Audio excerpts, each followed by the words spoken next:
Hello everyone, and welcome back to Roadmap 54, the podcast that talk about Africa and what African people they are doing across the continent. Today we are going to travel to the southern East Africa, and we are going to Malawi. Some and few curiosity about Malawi. As I said, Malawi is a country located in the southern East Africa, and the official language of Malawi is English and Shewa. I don't know if I say right, and after our guest will say if I say right or no.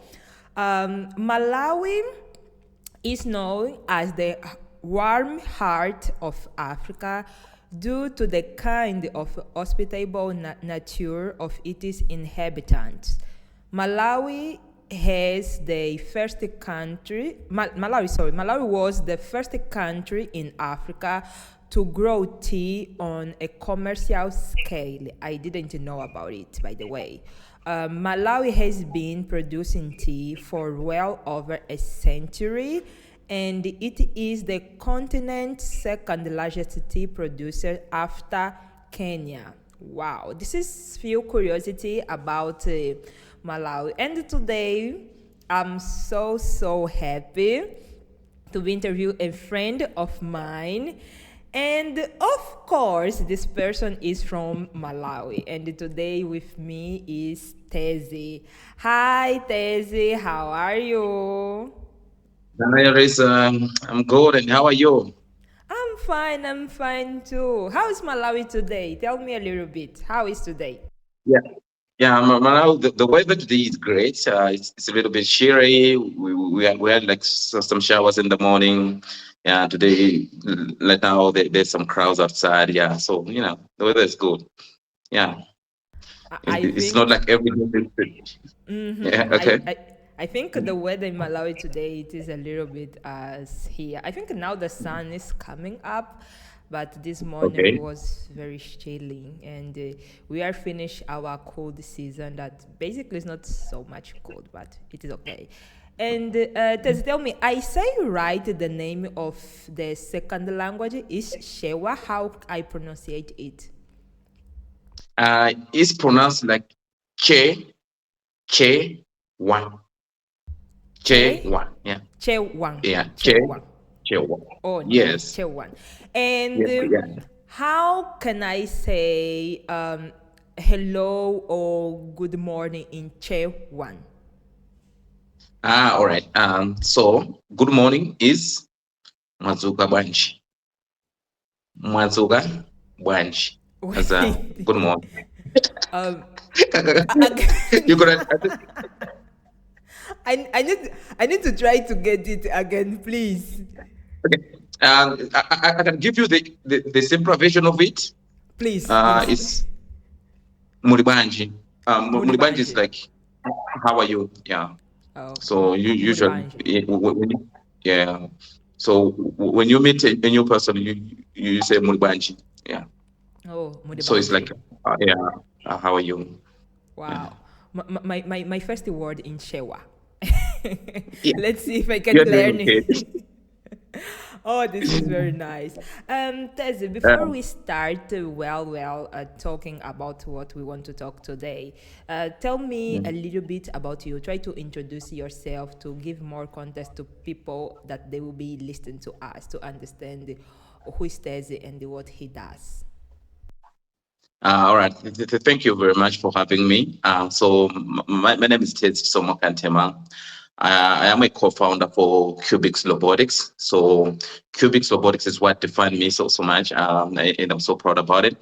So at Qubix Robotics, we are building advanced manufacturing machine, um, machines like 3D printers, CNC machine, laser cutters, and plastic extruders with an aim of um, increasing the industrialization in Africa. Our idea is that many products has to be made locally.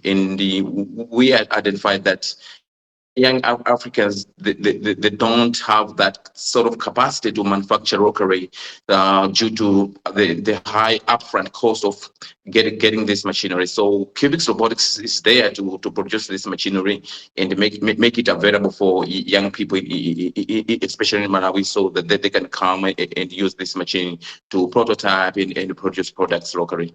So in a nutshell, that's what me and Qubix Robotics is all about. Wow, wow. I think it is an amazing work and manufacturer. I think this is one of that heavy subject to talk here in Africa because I will tell a little bit about my country, Angola. In Angola, we don't manufacture things. Now we have like feel, but really feel companies that they are trying to manufacture, that they are producing and transform food, but like heavy manufacture we don't have here. And I would like to know, first of all, how is things in Malawi? It is the same as here in Angola, or it is different? Yeah, so let me paint you this picture because the Qubix Robotics started during the COVID-19 pandemic. That's when the whole idea came. During COVID-19 in the country, like we didn't have like a single ventilator available. We didn't have like PPEs and all some other biomedical equipment that were needed for COVID-19 patients. And the borders were closed to get things from China. It was becoming difficult. So locally, we started doing some prototypes, and we failed to make them a complete product that a patient can actually use. That's when we realized that we have a big problem, and we need to do something about it. Yeah, so that's how we started it. So the thing is, in Malawi, we don't manufacture things on ourselves. So yeah, like for example, in the farming sector, people are still using hoes, like manually to plow the land and to produce crops. I can keep saying in every sector, it's just like that. We don't have like industrialized our sectors. So we want to change all that. We believe that if we could give the young people with the right tools, they can produce amazing things. So yeah, that's how it is in Malawi. Yeah, but we will change all these things, and in the next 5 years, Malawi will be able to be able to produce different products locally. I believe that we really need to start changing it, and Africa need to be able to produce their own stuff. And to talk about the young people, I would like to know how was for you growing up in Malawi? Like, how is living in Malawi, by the way? Yeah, so Malawi is like one of the poor country. I'll say it's not something I say with a pride, but yeah, it is what it is. And myself, I grew up in one of the poor neighborhood in Malawi in prime time. So it was crazy when you were in a city and you grew up in a poor neighborhood. It's like sometimes it was good because it's what inspired me. Grow up with all these challenges. So I always had like this mindset to do something. So me and my brother, from the young age, we could always do some crazy things, trying to innovate things, trying to fix someone's computer, trying to, come up with a system that can help us in a certain way. So we grew up in like that. But we drew most of our inspiration from our father. Our dad is a mechanical engineer. So despite not trying to, he never wanted us to, any of us to do something with the engineering or stuff like that. He said, no, you want to make any money here in Malawi, we're doing these things.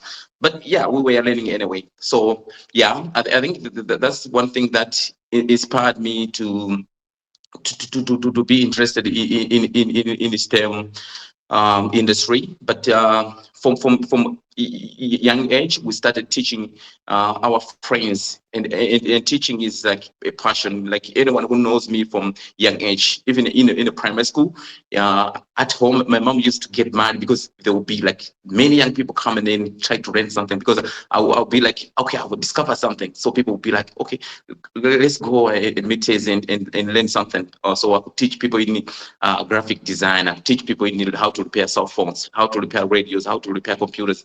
That was like me growing up. So I think it's one of the things that inspired me to do the work I'm doing today, or enabled me to do the work I'm doing today. Yeah. Wow, this is amazing. Thezhi, I can feel like you was the kind of kid that broken things to try to understand how it work, and after try to fix it, right? I think because of this your mom was getting mad at you. I don't know if I feel like I'm right.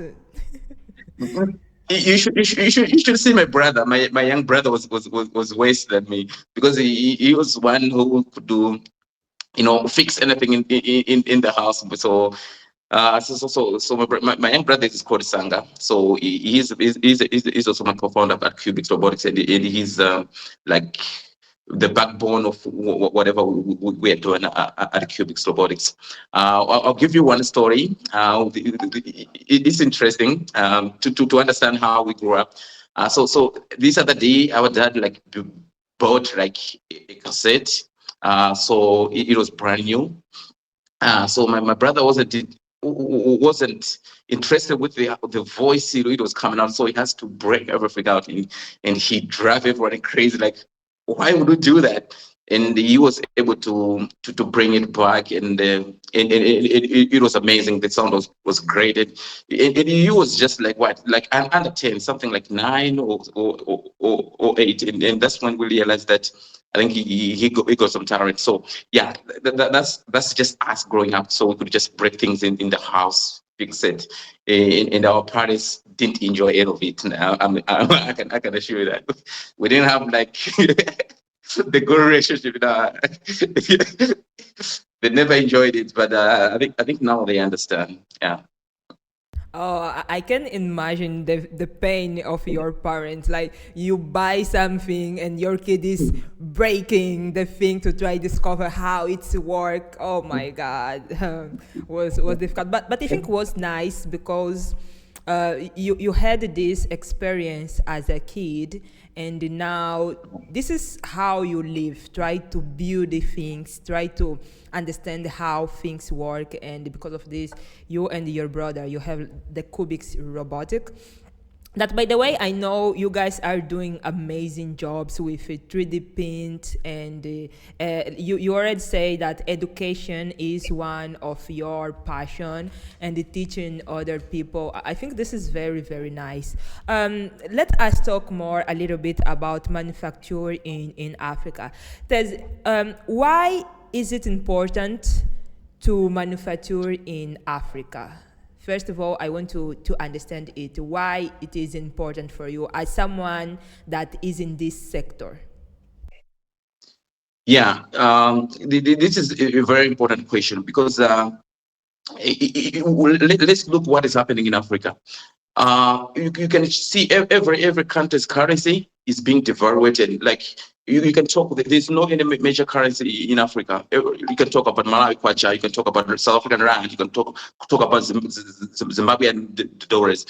All these currencies are just going down. Why is that? It's because we are over relying on imported products. So we are not benefiting anything else, because we are not contributing to the global market, but we're just getting it. So it's affecting us. So all the economies of Africa is going down.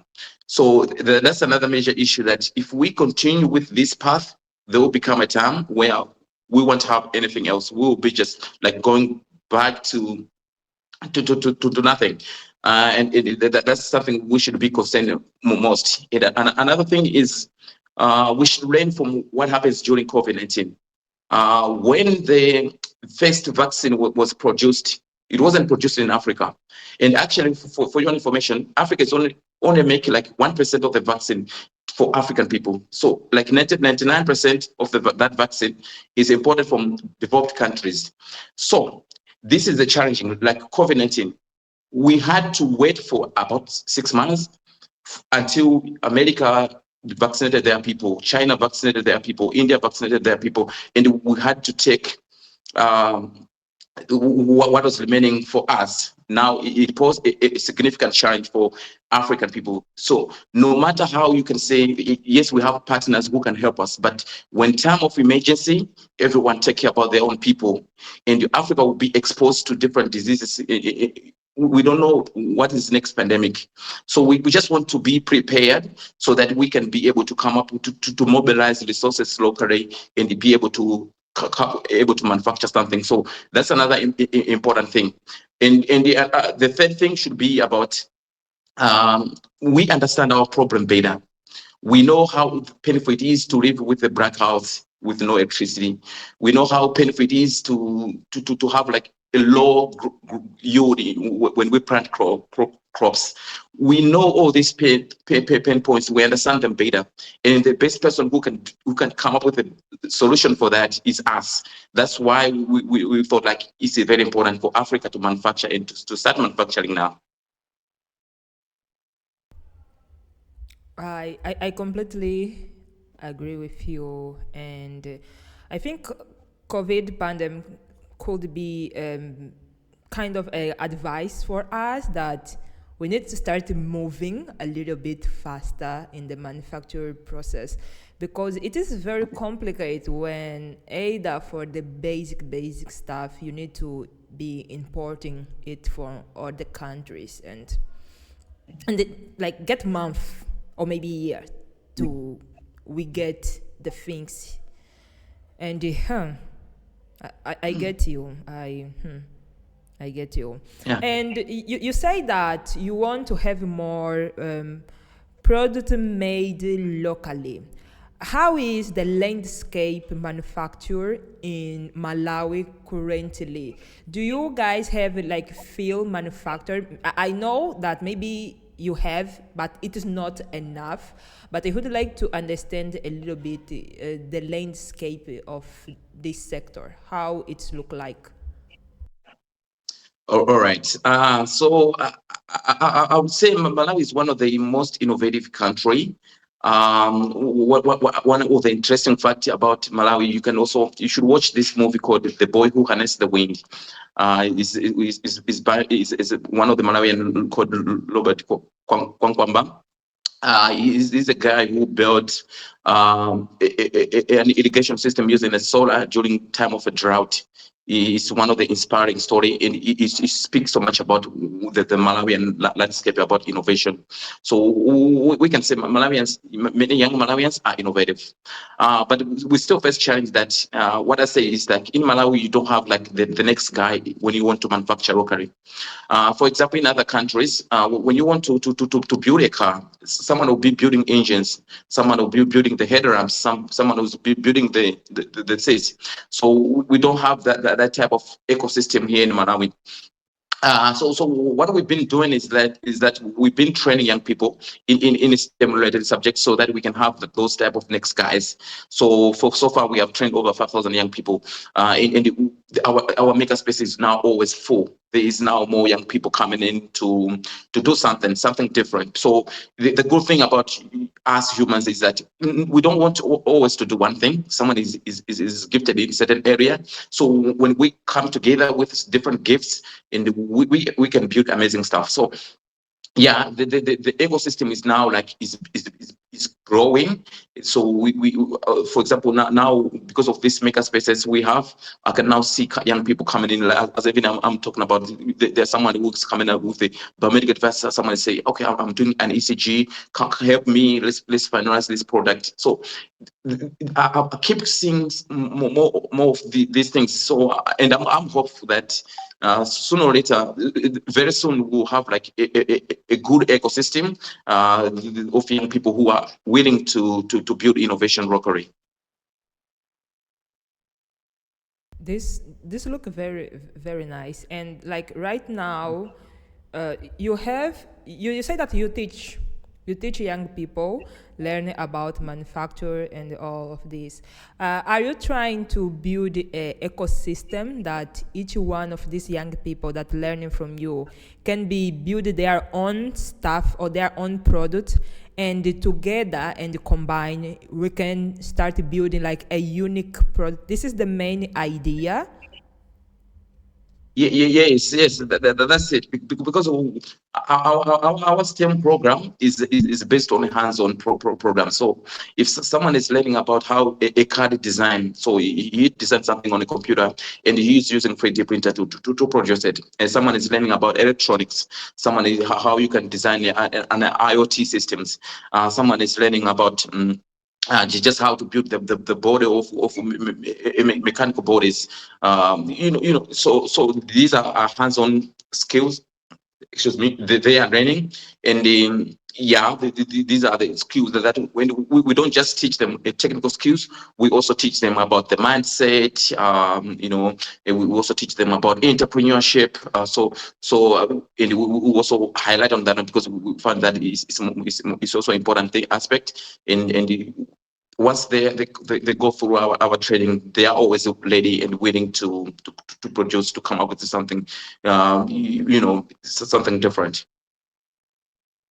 Oh, great. And like right now, for the course that you are doing, where did you guys find the material to teach these young people about how they can manufacture?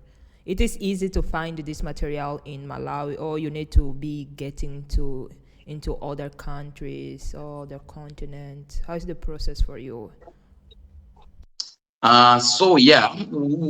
Phase three, we have like one of our partners is a Poland-based company called TME Education. So we have been partnering with the TME Education since 2009, something like that. Yeah. So they usually share with us some of the teaching materials. And the list we use with our own local resources to try to get some of the local resources materials, and sometimes some of the things like microcontrollers we can find them locally because so those are the ones we get from Chinese markets. Great. And Tez, I know that you went to Mandela Washington Fellowship this year. Yeah. And fun enough, we went to the same University of Go Irish. Go Irish. Yeah. Tell me a little bit, how was your experience going to the United States and see another reality about entrepreneurship, about manufacture? Because I remember we went to the Ford manufacturer, and we saw how they do the cars, how the process work. We saw the machines.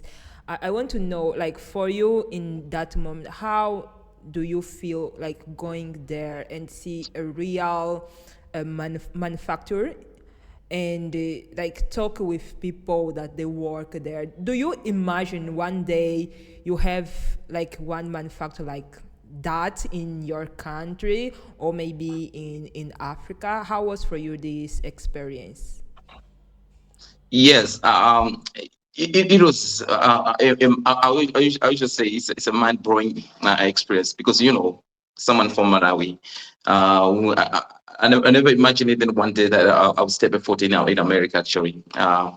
But it was one of those humbling experience and also life-changing experience because I was able to meet the people who actually do things that influence us. We saw those cars coming in Africa, but we never even have the experience to know where those cars are being built. So to be able to see those things in face hand is it was a privilege. Yeah. So yeah, and I was inspired. one day, I believe and I strongly believe that we'll be able to manufacture those things here in Malawi. And you know, the beauty of advanced manufacturing when you are working with the 3D printers and CNC machine is very different than traditional manufacturing, because you don't need like all those huge equipments and huge resources. That's why advanced manufacturing, which is industry 4.0, is very important for Africa, because we don't have to heavily invest in our infrastructures. We don't have to match what others have done already. But this is like a gift for Africa, because we can use even basic things and be able to come up with a product. So yeah, and I hope one day African countries will have like a high manufacturing abilities, because look at China. China used to be like Africa and even Western Africa, you know, but they have able to contribute something in the world. Now every country is looking at China, and I believe that Africa is heading for the same direction, that the world will one day look at Africa and they always want to manufacture their products in Africa, and we just have to be prepared for that. Yeah. Do you think like this is the moment that we need to be starting building all these manufacturer ecosystem in all countries across the continent? Do you think that we are ready? Because sometimes when I think maybe it is not me, but when I listen about manufacture, look like it's something very heavy and time consuming, and you need to have money to be able to build a factory. And talking a little bit about money, I think this is something that a lot of us lack with. We don't have a financial resource to be able to build a manufacturing industry here in our countries. And like, look to your example, like how you do that. Like, how are you able to building Qubix Robotics? And what kind of, I would like to say, like, what kind of opportunity do you found out across Africa and across other countries and other continents that they can be very helpful for someone that want to start a manufacturing company? For example, okay, I have an idea and I want to be able, I will give you my personal example. Currently, I opened a small startup. It's a dry fruit company, because here in my country, we lost a lot of fruit, like a lot in Angola. And what I'm doing is a dry fruit company.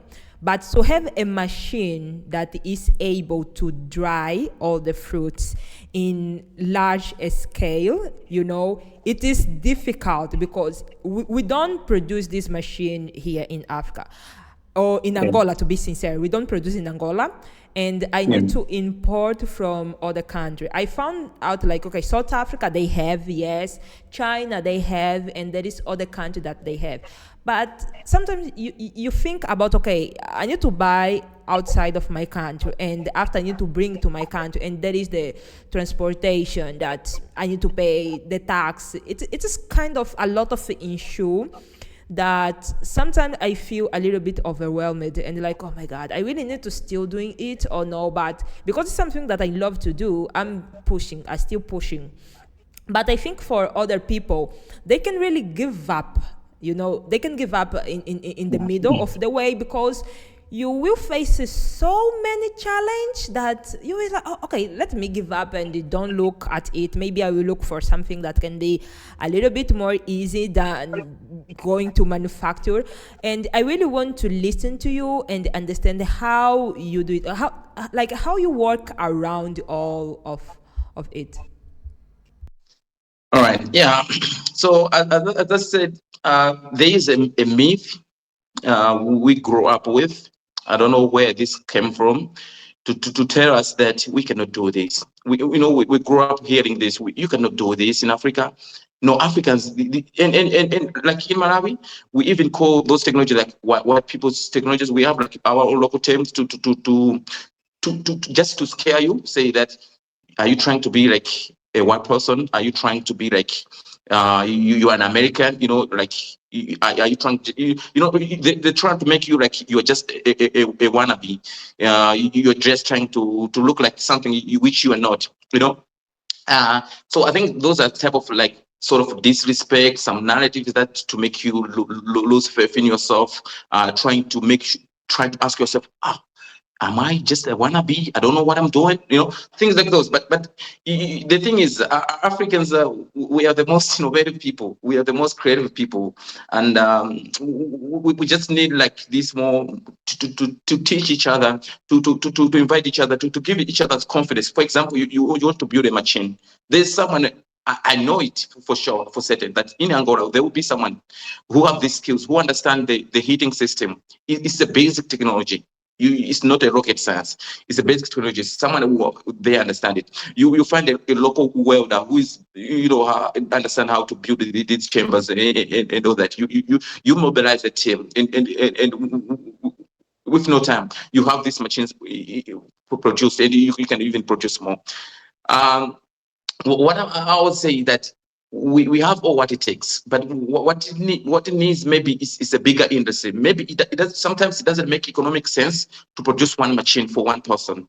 Maybe sometimes it's something that has been pushing us down. But if we could just decide, okay, let's build industries that someone will be producing these things, not just for one market, for the next market, for a bigger audience. You come to Malawi to get something. I come to Angola to get something, and we start thinking of Africa as one unit. That if I have to produce something, I also think of Zambia. I also think about Zimbabwe. I have to think about South Africa, so that it make economic sense to produce that thing, But maybe if I say, okay, I'm from Branta, then I'm thinking like, okay, maybe I should just produce for a Branta market. It won't make economic sense in manufacturing. So we have to start thinking big, and we also have to collaborate with the people in other countries. They should see a value in us, and they'll bring other resources, and we can collaborate and be able to produce those things locally. So yeah, it's very possible for Africa to produce locally. And maybe I also want to add this one. Before, the manufacturing industry has been going through levels, like it been the first revolution, second revolution, third revolution. Now we're in the fourth industrial revolution. It's important people to understand what it means to be in the fourth industrial revolution.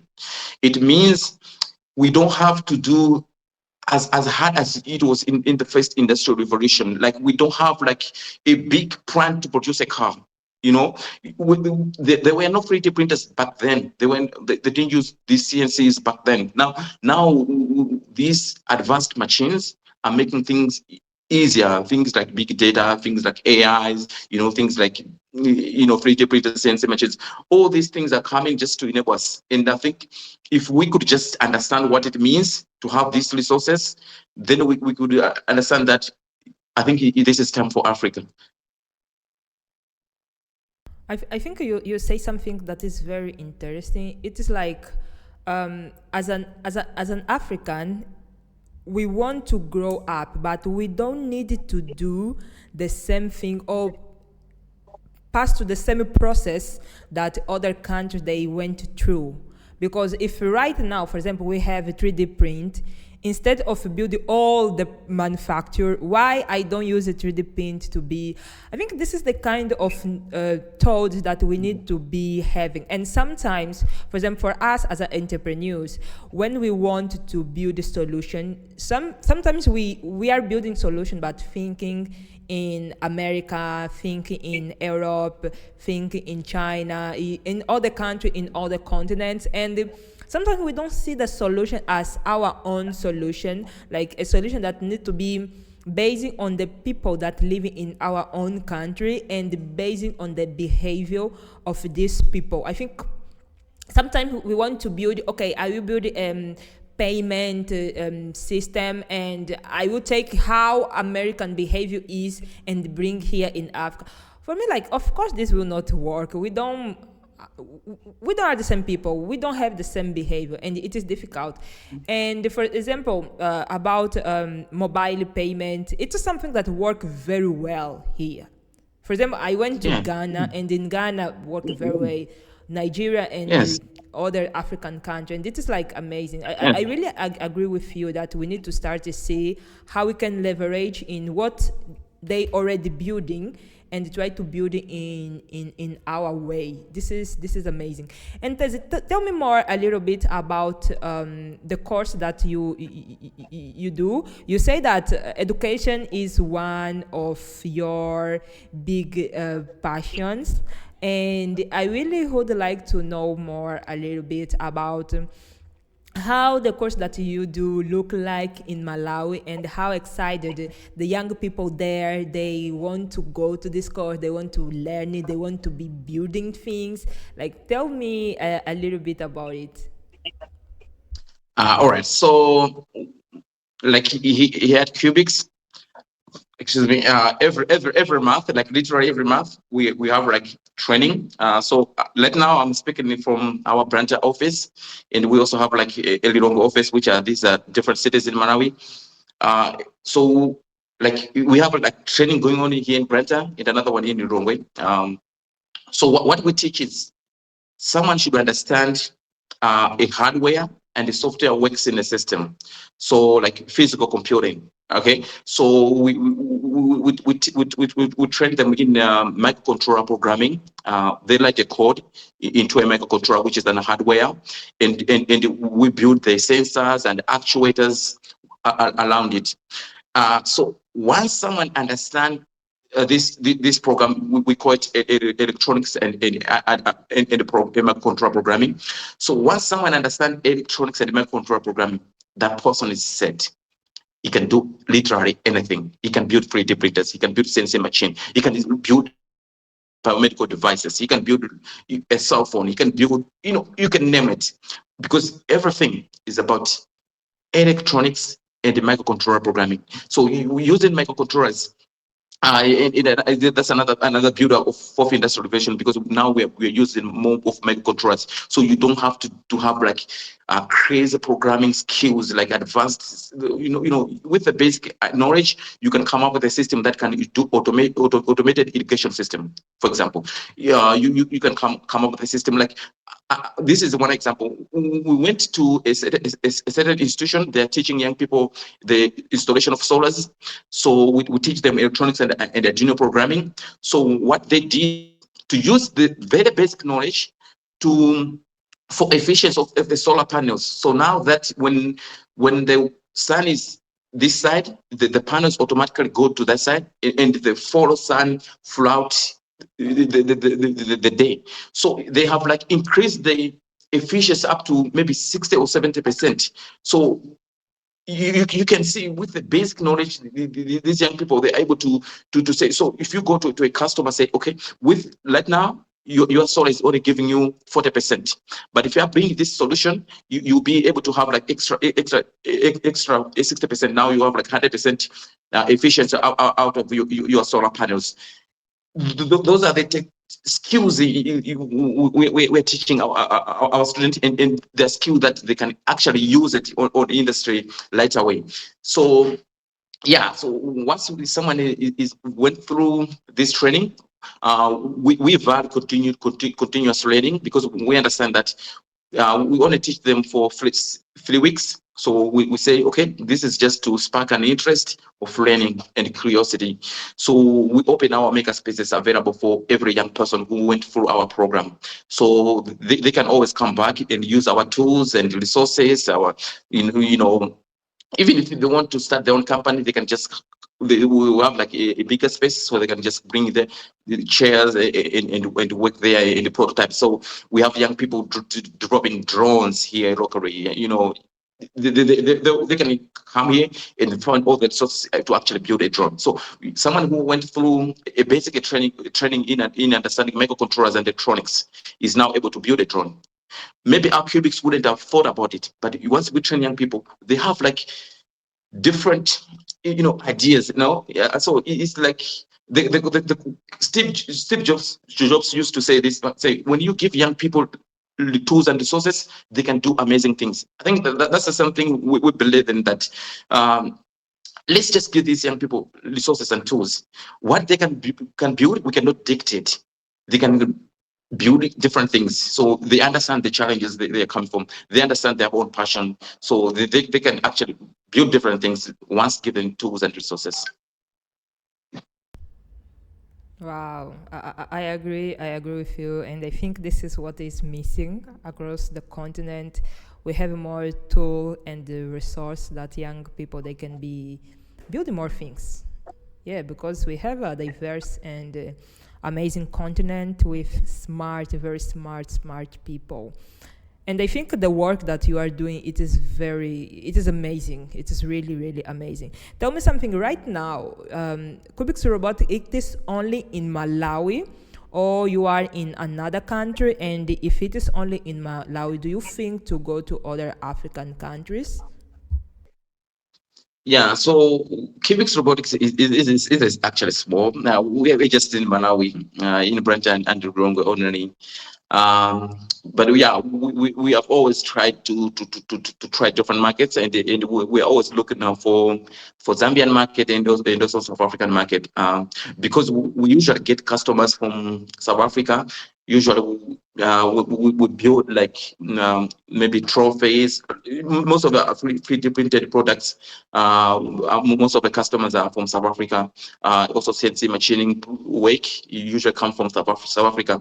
So it's another market we are also aiming at. So in the future, once we have like resources, we will try to expand into different African countries, because yeah, we want to be everywhere in Africa. And we want to be like, when someone think about manufacturing in Africa, the Qubix should be like, part of it up there, trying to influence more young people in Africa to manufacture products. Yeah, but yeah, we are beginning local, but we're still thinking international.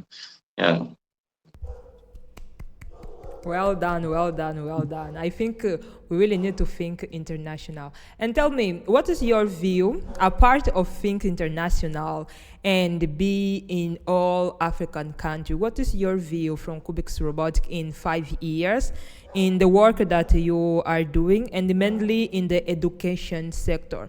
How do you see in 5 years Qubix Robotics with this connection between the teaching manufacturer for the next generation in Africa? Yeah, so our next 5-year goal is to make sure that Africa, they understand, they have the knowledge that will enable them to produce things locally, because I know the motivation is there, the skill is there. So the knowledge gap is what is missing. There is a knowledge gap. So once we bridge this knowledge gap, once we introduce these lessons to more young Africans, so we'll have like many young African people trying to produce locally, and we want to achieve that through collaboration. We understand. So like you're in Angola, I'm in Malawi. It's easier now. We collaborate on something. So once we collaborate, and thanks to Mandela Washington Fellowship and other programs that I've been involved in, I have like collaboration. Like I can probably say in Africa, I know someone in every African country.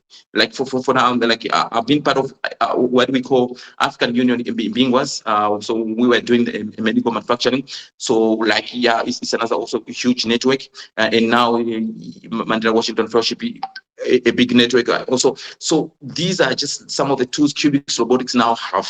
Okay, so we can try to collaborate because yeah, like I was meeting many young people in through Mandela Washington Fellowship. You ask them, they are having troubles to manufacture something.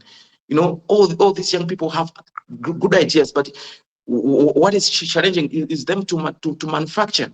And the way have discovered that and we have solution for that, and it's easy now, so we just collaborate. Okay, you have idea, you know the market, we have machines, let's produce something, so it also take the stress away from us, because we don't have to think about the markets, because there are already people who understand their own markets. For example, I met this girl from Lesotho.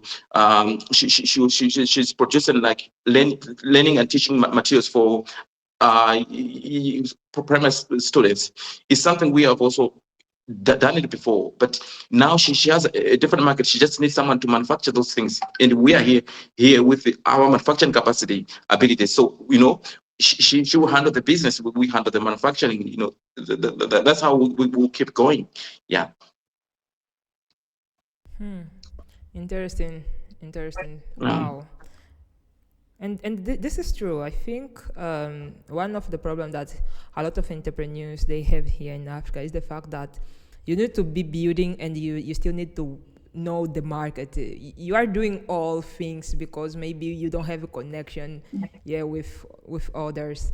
And if we start building this community that let us work together, because I can provide you this kind of service and you can provide me another kind of service, this will be very nice. And I really hope that this podcast can be a community and a platform that I can find the people that they are doing half of the work that I want to do, and I want to be able to connect with them and after work together with these people or this person, because we really need this kind of help. We really need to be able to know more each other, and to be able to know more about what kind of work people in Malawi they are doing, what kind of work maybe people in Tanzania, in Kenya, in South Africa.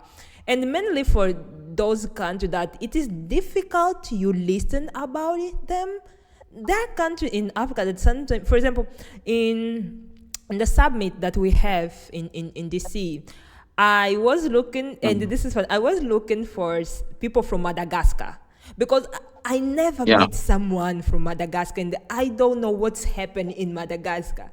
And I remember when I found someone from Madagascar, like, oh my God, you are from Madagascar, like, let me see how you look like. Yeah. Yeah, because like sometimes we really don't know what our neighbor is doing, and we are all in the same continent. And Thezhi, more one time, the work that you are doing is very amazing, and I hope so. Okay. In few years, you can have the opportunity to be in all countries across the continent and be teaching about manufacture, and wake up the young people to see, like, okay, there is an opportunity in this sector, and doesn't matter what kind of difficulty you are facing, you can do it, you can build it, because I face the same difficulty as you and I'm doing it. I think your story is amazing, and I think that you inspire a lot of young people in your country, and I'm so happy that you accept the invitation to be here. We are in we have like more few minutes for end our podcast episode today, and at the end of each episode, I like to ask the guest, in this case you, to tell me to recommend someone that I can be inviting in the next episode or another episode. You recommend someone, the person needs to be from Africa, and you tell the name of the person, the country that this person coming from, and why do you think that this person can be a good fit in the podcast? Like, why do you think that they have insight to tell to the audience? Go. All right, straight to the question. The person I'm recommending is Shira. She's from Nigeria. She's an amazing woman. I've met her through Tony Elumelu Foundation, so where I was a mentor, so I was mentoring these young people. So she has an amazing business in fashion. What she does, she's using some sort of different fabrics that inspire the confidence in women once they wear it. So I don't want to do a pitch for her, but you should listen to her, and you will hear some of the amazing stories, amazing products she has been doing, and she's really an amazing, and she's one of the futures of Africa. Yeah. Oh, I'm excited to meet her. I'm really excited to meet her. Yeah, and Thezhi, you will help me to be in touch with her, right? I don't know her, then I will invite her, and I can see if I can bring her in the next episode or in another one. Yes, please, you should have her. I will introduce you guys. Yes, I will I'll raise that in. Yeah. Okay, perfect. We have like more 4 minutes, and I want to give you these minutes to say more something, maybe an advice. I think advice can be very nice for young Africans across the continent that they want to went in manufacture, but maybe they are doubting about themselves if this is a good sector to go or no. And to those that they are like you, that they like to break stuff and try to discover how these things work and the building again, like leave an advice from the young people in Malawi and the young people across the continent. All right. So my advice to many young people, when I'm meeting young people, I always tell them that the future of Africa is us. Like the Africa is going to be one of the largest population of young people. So we are the first of the world in the next coming years. So the world will be looking to Africa for everything, for labor, for ideas, for creativity, because we are the most youth population in this world, for the whole world. So it's an opportunity. It is coming to us now. Now we have like a chance. So let's use this chance. So let's be prepared. How can we be prepared? Let's first change our mindset. You know, we should focus on being the leaders now. Focus on diplomacy, and you should understand what it means to be Pan-Africanism. You know, it's not like there are some things that we need to change as an African. You know, don't think like every technology is not ours. This has been going on for a long time, and it's something that has been stopping us. Like every technology, you feel like it's not ours. You feel like we are trying to bake technology from someone else. But the technology is a gift from God for the mankind. You know, the technology is for everybody. The technology is up there. The science, the same sun that lies in USA, in China, in UK, the same sun in Africa. The minerals God put them in Africa. So all those things are ours. And why is this idea that we can't do these things because it looks foreign, or is it like you're trying to copy it from different countries? It's a lie that's been going on for a long time, and we have to stop it. We can only stop it through education, continuous learning, try to inspire each other, and try to motivate each other that yes, we can do it, and try to bring each other together. And usually, what I've discovered this in Africans, especially in Malawi and some of the countries that surround us, we try to work in isolation. We discover something and we just want to keep it for ourselves. We have a brilliant idea to start a company, but you don't want to invite someone who is good at the marketing. You don't want to invite someone who is good at other operations. We have to end that now. We have to be able to collaborate, to come up together. Someone once said, you know, 100% of zero is a zero. But if you have like 100% of a $1 million, 5% of $1 million company, at least you have something going on there. So let's collaborate, let's invite each other, let's educate each other, let's inspire each other, and most importantly, let's start acting now, because the future is belonging to Africa, and we will be the force over, like the whole world will now look at the way we are looking to China. The whole world will start looking to Africa for all these manufacturing capacities, and it is happening, and you just have to be part of it. Yeah. So yeah, I think that's all I have to say to the young Africans, and I have so much faith with all young African leaders here out there. Yeah. Thank you so much, Thezhi. Very inspiring. I feel inspiring. Thank you so much. And thank you for accepting this invitation. Thank you for recommending someone from the podcast. And for the people at home that they are listening to us, I can say that thank you for listening to us. And yes, see you in the next episode. Bye bye. Bye bye.